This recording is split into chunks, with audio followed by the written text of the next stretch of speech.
Assalamualaikum.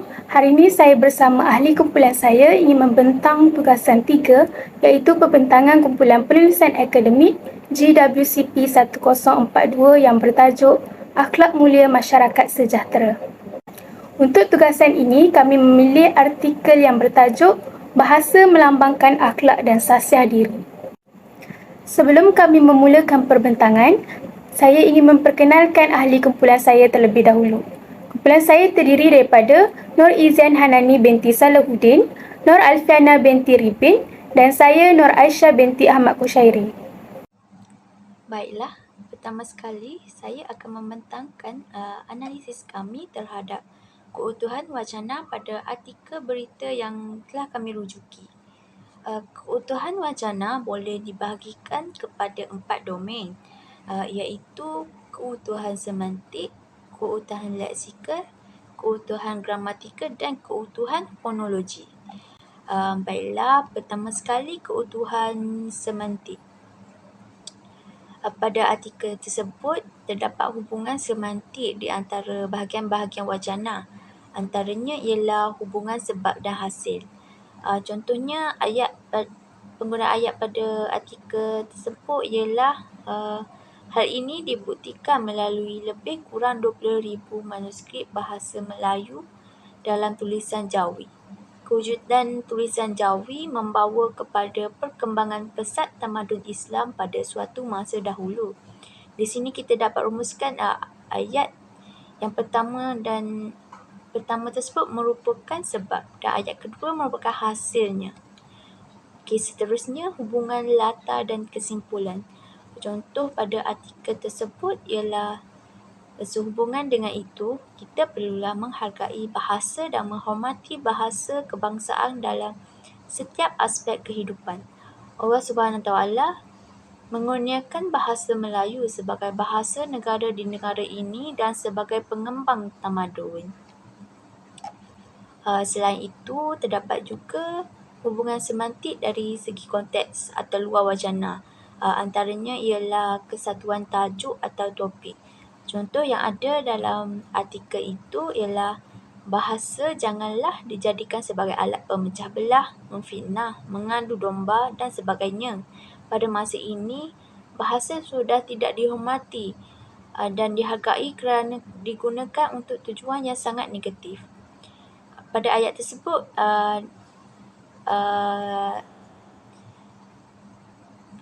ayat tersebut telah berkaitan dengan tajuk dan topik.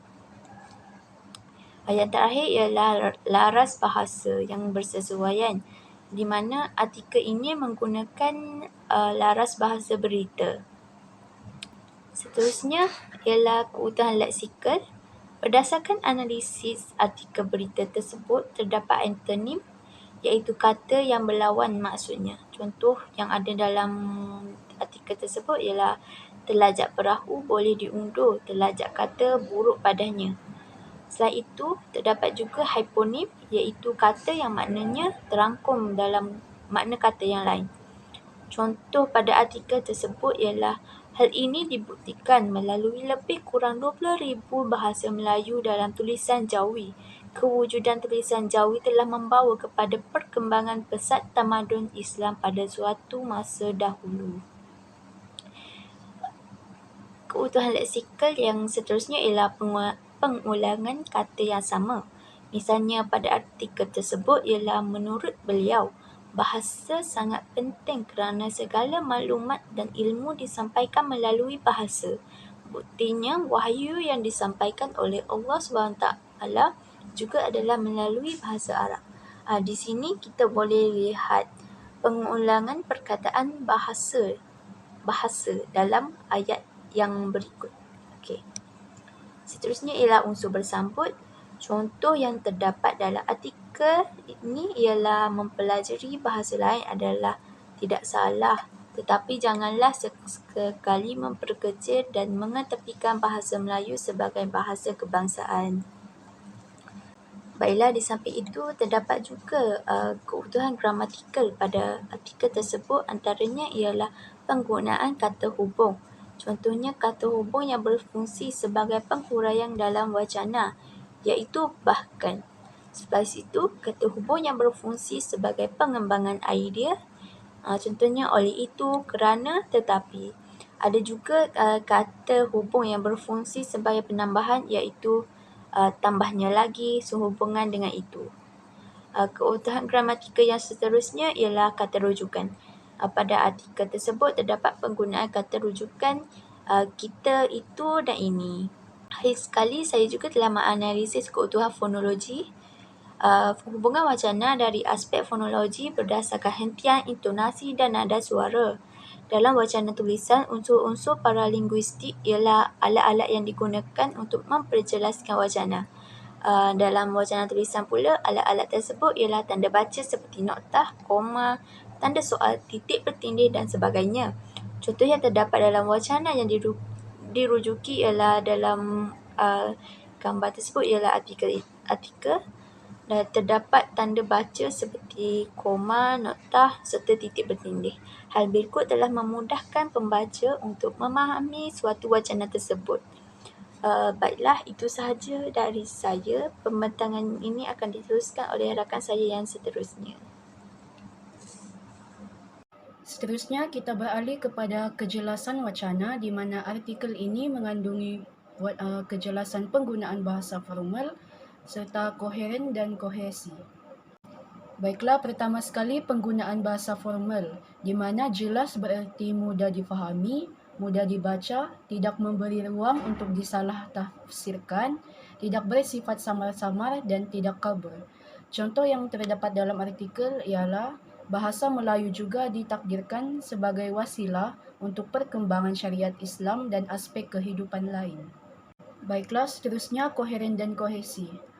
Bagi koheren, dalam penulisan yang koheren, idea-idea dihuraikan dengan jelas dan dalam urutan logik serta disokong oleh bukti dan contoh. Contoh ayat koheren dalam artikel ialah seseorang itu perlulah memelihara kesantunan bahasa kerana bahasa mengikat perpaduan dan persefahaman.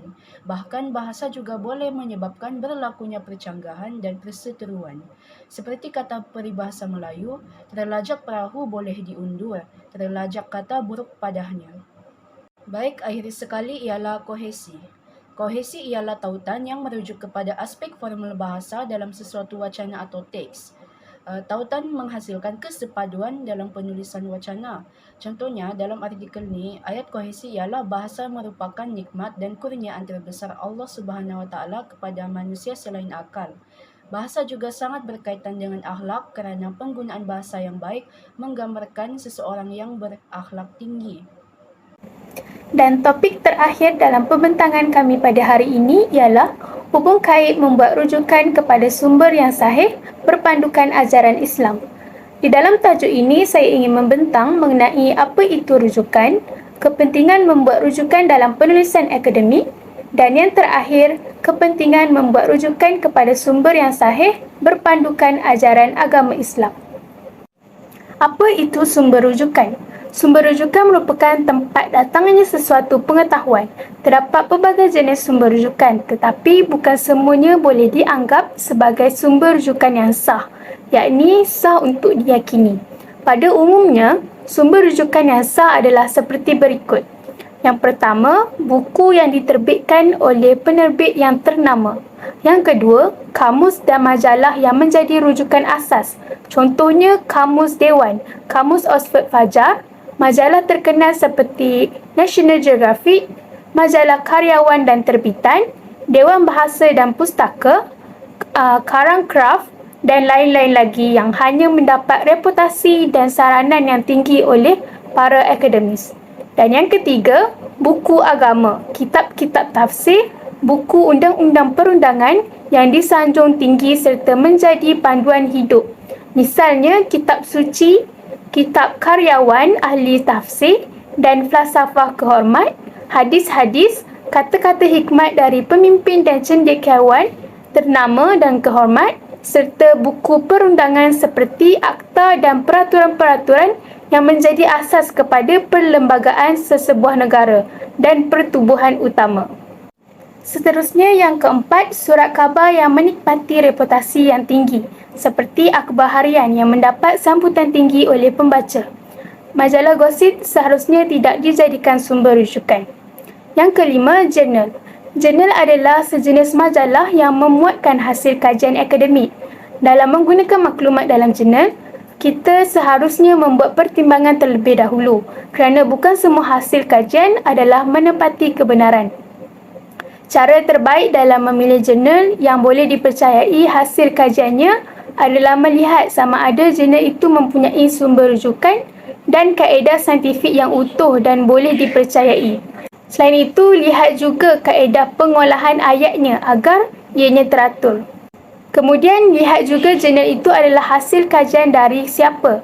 Contoh, golongan profesor bertaraf PhD dari universiti terkenal dan pernah menjalankan puluhan hingga ratusan kajian perlu menjadi keutamaan. Seterusnya, lihat juga penerbit jurnal tersebut mestilah dari penerbit atau agensi persatuan yang boleh dipercayai. Serta paling penting, pastikan jurnal tersebut telah mendapat penelitian para akademis dan disahkan merupakan kajian yang memberangsangkan. Dan yang terakhir, laman web rasmi. Sekiranya kita sedang menulis tentang sesuatu institusi, company, kerajaan, individu atau komuniti, maka rujuk laman web rasmi mereka terlebih dahulu. Seterusnya, kita pergi kepada kepentingan membuat rujukan dalam penulisan akademik. Rujukan dan bibliografi adalah antara halaman yang perlu disertakan di dalam sesuatu penyelidikan. Rujukan dan bibliografi mempunyai beberapa kepentingan. Antaranya, senarai rujukan yang dibina akan memberi ruang kepada penyelidik yang berminat untuk membuat pembacaan dan penyelidikan lanjutan. Seterusnya, senarai ini juga adalah untuk memberi penghargaan kepada penulis-penulis lain yang menyumbangkan teori, pendapat dan sebagainya. Rujukan dan bibliografi ini menampakkan senarai sumber yang digunakan adalah berkaitan dengan topik penyelidikan. Kemudian, senarai ini dapat membuktikan kesahihan sesuatu penyelidikan.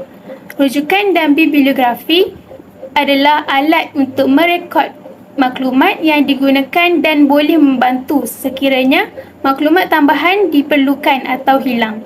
Dan akhir sekali, senarai ini dapat menghindarkan penggunaan nota kaki atau footnote.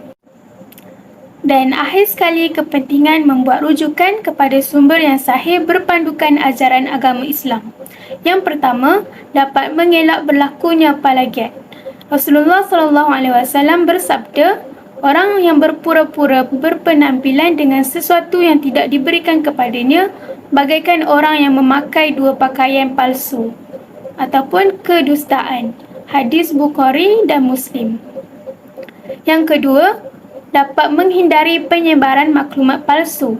Dalam Al-Quran menerusi surah Al-Ankabut, Allah Subhanahu Wa Taala mengumpamakan perbuatan fitnah seperti sarang laba-laba yang sangat rapuh. Tetapi apabila ada serangga yang tersangkut pada sarang berkenaan, susah untuk mereka keluar darinya. Dengan berakhirnya slide pembentangan saya sebentar tadi, maka selesailah tugasan 3 pembentangan berkumpulan GWCP 1042. Sekian, terima kasih.